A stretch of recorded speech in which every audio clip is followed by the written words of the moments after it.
Mid-October on Astarte farm, and this is that first section of silage tarps. We're almost ready to peel them back. In the foreground you can see a couple of stakes delineating the new bed spacing with the narrow paths. On the right we have leftover beetle bank, native grasses. We've just tried to sell some of the seed heads for dried decorative arrangements, and we continue to be happy with their performance here in the field. And here we have evidence of a new bed being scraped of wood chips. Jim has put together a small attachment that rides between the forks of the Kubota tractor, and that is scraping the wood chips that have been on the ground for a full season and exposing soil beneath. It's going to be interesting to see how that works as we try to work across an entire 160-foot bed, but it looks like it's showing some real promise. High tunnel's all buttoned up, temperature in the 40s this morning. It's really mid-October. Nothing new to report on the pollinator swatch we've got outside High Tunnel 1. Everything's still closed up because of the cool temps this morning. Lots of nice seed heads here. I don't think we have any active flowers in this patch at all, but it will give the birds some sustenance through the early part of fall. So inside High Tunnel 1, it's almost another climate altogether. And here we have a new lettuce planting. I believe that's planted right into crop residue from pole beans. And in the next bed to the right, we have cherry tomatoes still ripening in mid-October. Getting ahead of myself again. Further to the right is the okra cover crop, which has been laid down in preparation to garlic planting. Next bed over, lettuce was just harvested this morning, and believe it or not, there's still some eggplant surviving in bed number 5. High tunnel number 2, we have a slightly earlier succession of lettuce. Looks like it's taken very well. Second bed over, starting to see some spots, but my gosh, we got a tomato or two in there. The slicers are hanging in despite the October weather on the other side of a sheet of plastic. High tunnel number 3 just has a single layer of plastic, so we have a lot of spinach in here to overwinter. We've also been enjoying late season cherry tomatoes out of this tunnel, and boy, they are a vigorous crop. They've already spilled out over the top of the trellis. I suspect they've been topped more than once, and they continue to pump out fruit. And this is from the upper corner of the first wildflower meadow. You can see the sumac trees starting to turn color there in the background. Tons of seed heads. Middle of October, and we still have helianthus bloom. Probably the last 10% showing right now. Now, by all rights, I should be waiting around in there gathering seed heads, prepping for further pollinator plantings, but I see rain coming, and I'm going to keep taking pictures. And here are the first 3 rows of fall vegetables from the field number 2, leading up to the blueberry netting. Beets on both sides, carrots in the middle,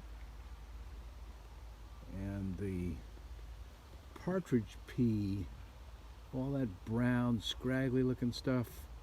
Been harvesting that. Hope to spread around the whole plant and get more of it going in the buffer zones for next year. This was one of the independent hemp beds. We had a nice straw mulch in there. After the whole plants were cut out, we've covered it with the occultation strip and want to let the worms and ground beetles do their work over the fall under that lovely black cover. And working down the field, we see a nice bed of oats and peas. We've got a few dandelions going in there, but I don't worry too much about dandelions. Big section where the tomatoes were, still covered in occultation strips. Nothing new to report. So this humped up bed on the left is where we've had hemp with a thick straw mulch. And then we have two beds of our oats and peas cover crop. And finally, the last independent bed of hemp before the second beetle bank. Beetle bank again has a few yellow flowers down there from the helianthus. Mostly we're in the decorative grass phase. And after the dried beans came out, Jim's been in here with a flail mower, chopping up the residue and some of the cardboard mulch. We still have 2 or 3 rows of winter squash residue to take care of on the right. And we've had the first picking of the fall kale, which I'm sure was sweet and lovely after that first frost.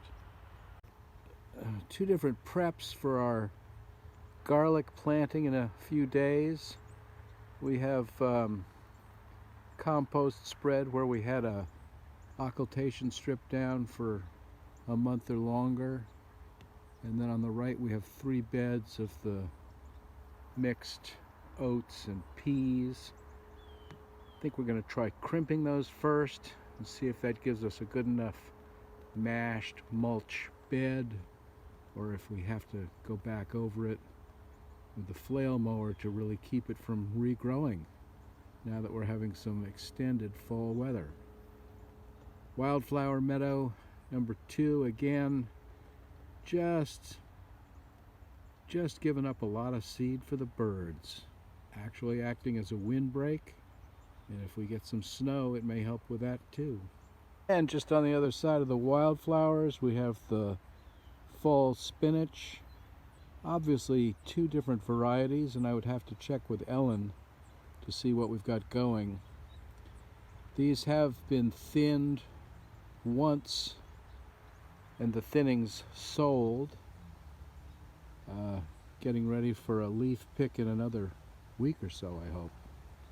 And on the right, 2 beds of daikon radish as a cover crop, and it's going to be very interesting to see how the crowded conditions have allowed the roots to penetrate deep into the soil.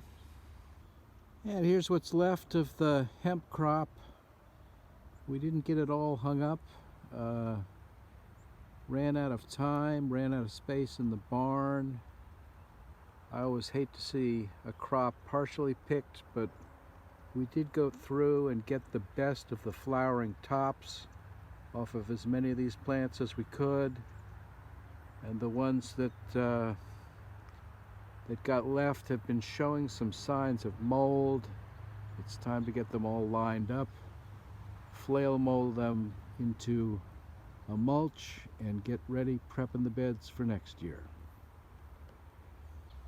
And these are the last beds to the west on the farm past the asparagus. We've broadcast some winter rye seed in here and laid down little thin strips of farm produced compost on top of them. We're going to be okay with it forming plants in the paths as well. This is going to be one of the first areas that's set up in the new bed width and path width spacing. Be great to see it growing every time it gets over 45. So usually I go ahead right up the other side of the field in case there's something to be seen that could provide a little more information on our no-till, no-spray operation here in Hadley, Massachusetts. But it's starting to rain. I've got some chores I need to do outside before it's too uncomfortable. And I believe I'm going to call it a day for filming right here. Now, one of the things that has occurred to me as I've seen other people on YouTube is, gosh, I don't talk fast enough. I don't know if I'd ever be able to keep up with some of the folks I've heard going on at a great clip, but I hope I'm giving you enough information that you're able to see some purpose in what we're doing and some usefulness to this process. I did have a report from Jim Mead, the owner of Astarte Farm, this morning, that when he pulled back some of the occultation strips, I think it was the silage tarps he pulled back, he could see a lot of wormholes. So silage tarp that's been down since July, that would probably be a good full 3 months right through the summer, has had a lot of life going on underneath it. And when he dug down, he could see where the earthworms had been bringing compost down with them. The burrows for the ground beetles were providing the same type of activity of stirring the soil without ever putting a mechanical implement to it. I'm very encouraged to hear those reports, and I see a tremendous amount of strong growth on our operation, and I'll be checking in with you from time to time if there's anything to talk about.